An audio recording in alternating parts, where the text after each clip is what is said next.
Hotel రూమ్లో అడ్డంగా దొరికిపోయారట శ్రీముఖి, సుధీర్. ప్రస్తుతానికి వీటికి సంబంధించిన విషయాలైతే సోషల్ మీడియా వేదికగా వైరల్ అవుతున్నట్లుగా సమాచారం. సుధీర్ అలాగే శ్రీముఖి ఇద్దరు కూడా మరి బుల్లితెరలో చాలా అల్లరి చేస్తూ ఉంటారు. ముఖ్యంగా శ్రీముఖి గురించి మనకు ప్రత్యేకంగా పరిచయం ఏం అక్కర్లేదు. శ్రీముఖి ఉందంటే అక్కడ అల్లరి, ఆటపాటలు ఉంటాయి. ఎంతో హడావుడి కూడా ఉంటుంది. ఈ నేపథ్యంలో సుధీర్తో చాలా స్నేహం చేస్తూ క్లోజ్ అయిపోయినట్లుగా వార్తలు వినిపిస్తున్నాయి.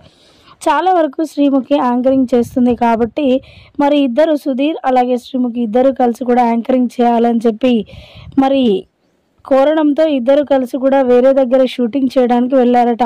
వెళ్ళే నేపథ్యంలో హోటల్ రూమ్ కిరాయికి తీసుకొని ఉండడంతో అక్కడ వారిద్దరిని చూసిన వారందరూ కూడా సెలబ్రిటీలు ఇద్దరు కలిసి ఒకే రూమ్లో ఉండడం ఏంటి అని అందరూ షాక్ అవుతూ వాటికి సంబంధించిన వార్త సోషల్ మీడియాలో హల్చల్ చేసినట్లుగా వార్తలు వినిపిస్తూ ఉన్నాయి. మొత్తానికి ఇద్దరు షూటింగ్ నేపథ్యంలో వెళ్ళి అలా హోటల్ రూమ్లో ఉన్నారనే వార్త వినిపిస్తుంది. ప్రస్తుతానికి వీటికి సంబంధించిన విషయాలు సోషల్ మీడియా వేదికగా వైరల్ అవుతున్నట్లుగా సమాచారం.